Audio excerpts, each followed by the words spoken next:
Brittany Madison, and you're watching Dante's Boxing Nation. Okay, now blow. Okay, sorry. Yeah.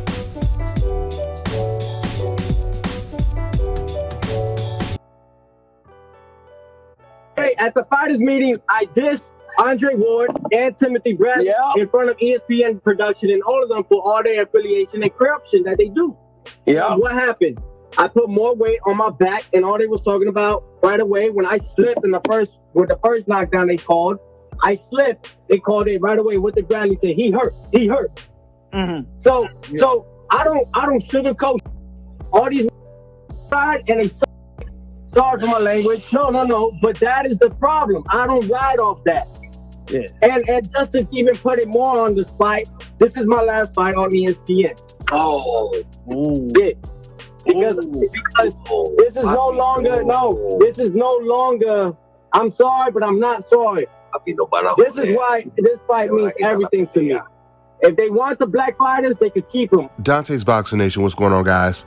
So that clip was just sent to me. I don't know who he did the interview with, but of all the people to go after when you're talking about racism, Teofimo Lopez goes after Andre Ward and Tim Bradley and says if they want the black fighters, they can keep them. There's a lot to unpack here. I almost don't know where to start. Let's just start with what he said about Ward and Tim Bradley. It's so funny because Tim Bradley and Andre Ward, they are old media's biggest advocates. And Lopez is accusing Bradley of being biased for saying he got hurt when he was knocked down with a right hand by George Kambosos in the first or the second round. And even though Teofimo Lopez has seen the replay probably 20 times by now, he's still telling people it's a slip. Now, like I told you guys, I haven't watched the entire interview, but just from that clip, Lopez, he makes it sound like Andre Ward and Tim Bradley, they're the ones that own Top Rank. They're the ones that run ESPN. To say if they want the black fighters, they can keep them, obviously has some serious racial undertones, if we can even call it undertones. It almost sounds like he's calling them N-word lovers, but it's just so ridiculous to say that because we already know ESPN's agenda. This is the same network that put Lomachenko on their pound-for-pound list above Devin Haney after Devin Haney became the undisputed champion in the division and beat the man in George Kambosos that beat Teofimo Lopez right after Lopez beat Lomachenko. This is the network that tried to mislead the public by not once but twice putting up a graphic showing that Lomachenko was still undefeated. And to further prove that they intentionally did it, they never apologized for it. When you put up a misleading graphic or just a graphic that's completely inaccurate, you're supposed to apologize to the public. They didn't do it.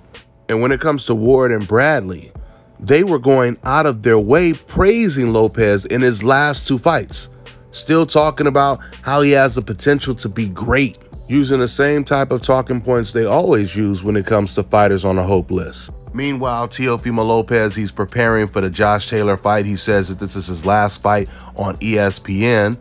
In any other circumstance, I would say that that's good news because that means that he's going to most likely be working with PBC to make big fights over there with like Gervonta Tank Davis.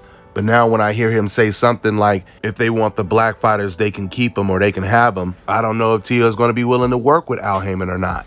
But then again, no matter where he goes, he's going to be dealing with black fighters. But when you hear Teofimo say something like that, it puts more focus on when he had said how much he hated Devin Haney. He just hated him so much. But yet when he met Devin Haney in person, he was showing him all kind of respect, at least the first time they met. The only time Teofimo looked upset and uncomfortable when he met up with Devin Haney is the second time they met up with each other years later. That's when there was a lot of pressure being put on Lopez to fight Devin Haney. Teo saying if they want the black fighters, they can have them. It also puts more focus on him saying, I just can't lose to Devin Haney. I just can't lose to him. And also his father saying it don't make no sense to fight Devin Haney, Shakur Stevenson, or Gervonta Tank Davis. The best fighter right now at 140 and the champion is Regis Prograis. Teofimo was the mandatory for Regis Prograis' belt. The champion was calling out Teofimo, and Teofimo, he turned that fight down to fight Josh Taylor. So at the end of the day, the reason why Teofimo Lopez says if they want the black fighters, they can have them, because apparently Teo, he doesn't want the black fighters at all. At least not in the ring with him, and not the undefeated most dangerous ones. But eventually he will have no choice but to get in the ring with some of them. That's all I got for now, guys. I'm on to the next one. All right, now check this out, guys. If you're looking to repair eczema scars, burns and bruises, dark spots and blemishes, the fever blisters, diabetic ulcers, this right here is the perfect product for you guys. It's called LO Key Face and Body Oil. Athletes and top-ranking boxers, they're also using it after training to reduce swelling, inflammation, and to ease the pain. So get yours today. Go to lodekey.com, like them on Facebook, and follow them on Instagram. Let me tell you guys about Issa Israel Law Firm. It is a full-service legal practice based in Denver, Colorado, an emerging hub for combat sports and high-altitude training. If you're a fighter inside or outside of the ring and you need a law firm you can trust to fight for you, visit thefighterfirm.com or email help@iilawfirm.com. Legal representation is usually limited to plaintiffs or defendants in Colorado, but iFirm can help anyone in the world with trademarking their business name, logos, and U.S. immigration issues. This brother has been my attorney for a while and helped guide me through all kinds of business and civil issues, so make sure you guys go to thefighterfirm.com.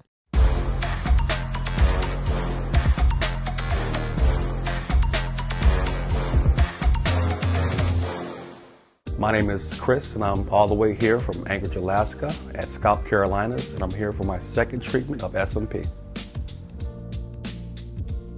Well, I was sitting at home one day and going over my Facebook page, and they have different, like advertisements popping up, and I saw one for SMP, and I saw some pictures of some guys, before and after, and I was looking at that, and it caught my attention, so I Googled it. SMP, nothing showed up in my area. So, I did a little more research, and all of a sudden, Scalp Carolinas popped up in the web browser. So I started watching his videos and seeing all the reaction from all the other people.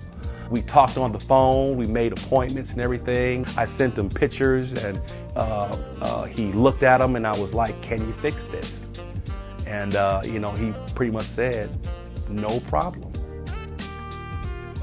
My first session, he made me feel extremely comfortable. It was almost like I was talking to family. He started, and during the whole treatment, we talked and, about our families and our life, and, and things that he does and things that I do. And before I know it, the first session was over. When you see someone doing something that they love, as much as I see Enoch Glover love what he does, it shows in his work. I wouldn't point anyone in any other direction but here to North Carolina, Scalp Carolinas, to get this done.